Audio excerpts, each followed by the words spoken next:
Este video es patrocinado por Yadpa, donde cada libro es un mundo nuevo. Escuela Sabática Like te enseña cómo interpretar la Biblia. Lección 3. ¿Cómo consideraban la Biblia Jesús y los apóstoles? Todos enfrentamos la vida con diferentes armas. El arma de un abogado son las leyes, el de un carpintero, el martillo y el serrucho. El arma de un músico es su instrumento. Y el arma de un niño es su sonrisa. Así es, pero hay un arma secreta que está por encima de todas las demás. Una que nos da sabiduría para enfrentar cada momento de nuestras vidas, sea bueno o sea malo, y que puede ser usada por el abogado, el carpintero, el músico, el niño o el anciano. El apóstol Pablo le llamó la espada del Espíritu, y creo que ustedes ya saben cuál es. ¡La palabra de Dios! Correcto. La Biblia no nos cuenta mucho acerca de la niñez de Jesús, pero lo poco que nos dice es suficiente para concluir que desde niño era un estudioso de las Escrituras. Cuando Jesús cumplió 12 años, acompañó a sus padres a Jerusalén para celebrar la fiesta de la Pascua. Al terminar los días de la fiesta, sus padres salieron de regreso a casa. José y María caminaron un día entero, pensando que Jesús iba entre los compañeros de viaje.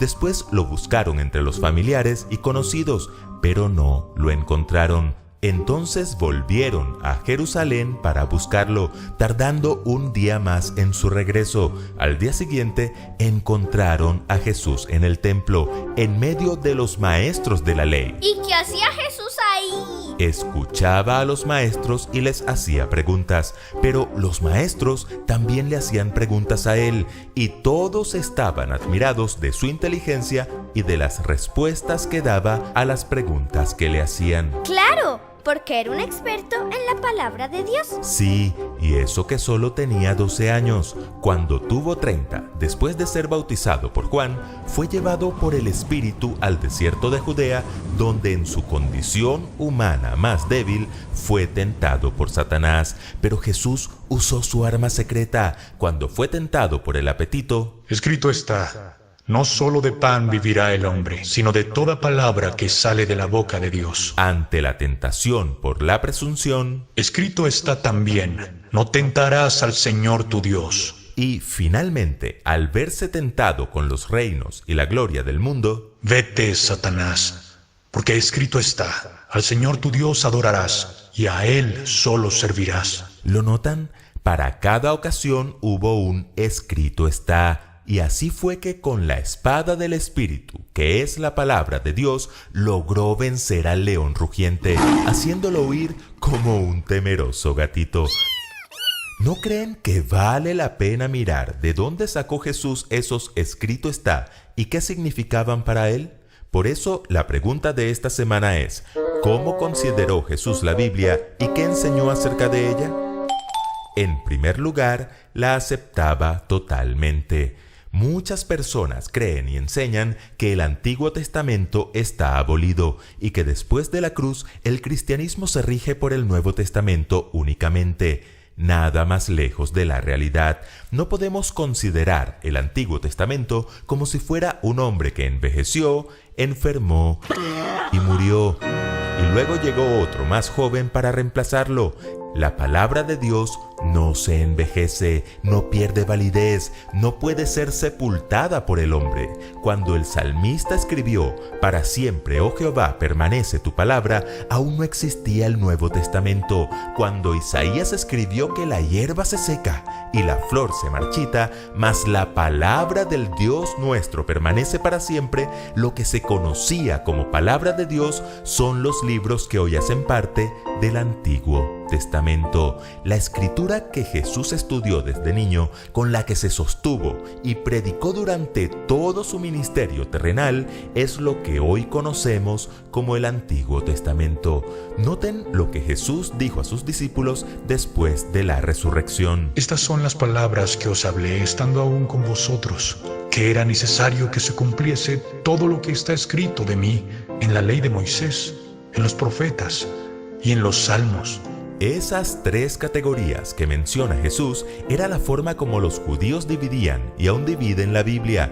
La ley es la Torá, compuesta por los 5 primeros libros de la Biblia que fueron escritos por Moisés. Los profetas son los Neviim, 8 libros donde destacan los escritos de los profetas mayores y menores, y lo que Jesús llamó los Salmos era una forma común de referirse a los escritos o los Ketubim, compuestos principalmente por los libros poéticos e históricos. Es decir, lo que Jesús les está diciendo a sus discípulos es que lo que Él estudió y enseñó toda su vida fue la totalidad de la escritura conocida hasta ese momento, nuestro amado Antiguo Testamento, lo que los judíos llaman la Tanakh, que no es más que un acróstico con las iniciales de las 3 categorías mencionadas. ¿Acróstico?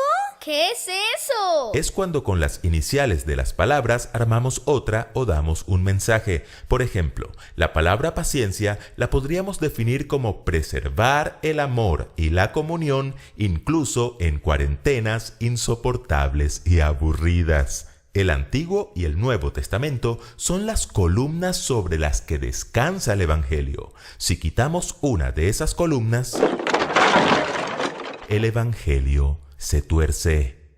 En segundo lugar, la tenía como norma de vida. Es común escuchar que Jesús vino a dar nuevas normas y leyes, aboliendo así los mandamientos dados por Moisés y los demás profetas. Pero en el Sermón del Monte Jesús declaró: No penséis que yo he venido a poner fin a la ley de Moisés y a las enseñanzas de los profetas.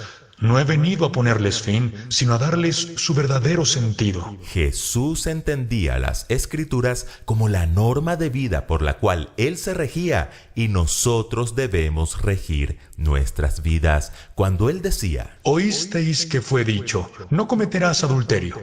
Pero yo os digo que cualquiera que mira a una mujer para codiciarla, ya adulteró con ella en su corazón. No estaba dando nuevas instrucciones, sino dándole el verdadero sentido a lo ya escrito. Y al ser interrogado sobre la norma más importante, amarás al Señor tu Dios con todo tu corazón, y con toda tu alma, y con toda tu mente, y amarás a tu prójimo como a ti mismo. Jesús recurrió nuevamente a las Escrituras y de hecho concluyó su respuesta diciendo que de estos 2 mandamientos depende toda la ley y los profetas. En tercer lugar, la consideraba como real y verdadera. Además de aceptar la totalidad de la Biblia como palabra de Dios, base de toda doctrina y norma autorizada para nuestra vida, Jesús la consideraba un libro histórico. Muchos dicen que el relato de Adán y Eva no es más que un mito o que la historia del arca de Noé es tan solo una fábula, pero en Marcos 10:6 Jesús se refirió a Adán y Eva como personas reales, y en Lucas 17:26 y 27 habló del arca de Noé como una historia real. De igual manera, habló de Sodoma y Gomorra, la mujer de Lot, Elías, Eliseo, Jonás y muchos otros. O sea que a Jonás de verdad se lo tragó un pez. Y también es verdad que lo vomitó. ¡Qué asco! Así es, se refirió a sus personajes como personas reales, que vivieron en lugares reales y que se involucraron en hechos reales. No tiene sentido llamarnos cristianos si no creemos en aquel que dijo: santifícalos en la verdad. Tu palabra es la verdad. Y en cuarto lugar, enseñó a obedecerla y a predicarla.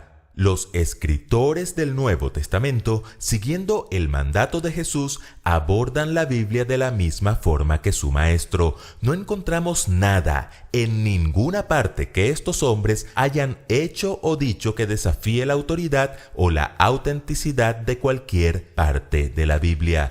Por el contrario, en el Nuevo Testamento encontramos más de 2.600 referencias específicas del Antiguo Testamento, que es el fundamento sobre el que descansan las enseñanzas de Jesús y los apóstoles. La Biblia no es un buffet de ensaladas en la que podemos escoger lo que nos gusta y rechazar lo que nos desagrada. La Biblia dice acerca de sí misma que toda la Escritura es inspirada por Dios, y toda es toda, el Antiguo y el Nuevo Testamento. Fue por el poder de la palabra que fueron creados los cielos y la tierra en el Antiguo Testamento. Fue por el poder de la palabra que Cristo venció la muerte, resucitando al tercer día en el Nuevo Testamento. Y ese mismo poder de la palabra está disponible para nosotros hoy, para liberarnos, para restaurarnos, para darnos paz, seguridad, salvación y vida eterna. Porque, paradójicamente, tanto en el Antiguo como en el Nuevo Testamento está escrito que la hierba se seca, la flor se cae, mas la palabra del Dios nuestro permanece para siempre. Escuela Sabática Like les invita a seguir estudiando juntos esta serie titulada Cómo interpretar la Biblia. Te invitamos a adquirir el mejor libro para complementar estos estudios, Entender las Sagradas Escrituras, escrito por George W. Reed. Adquiérelo en IATPA Librería. Visita tu librería más cercana. Ahora podrás saber cuánto aprendiste con el test Nivel Caleb. Espéralo, suscríbete y comparte. Recuerden que juntos podemos crecer más.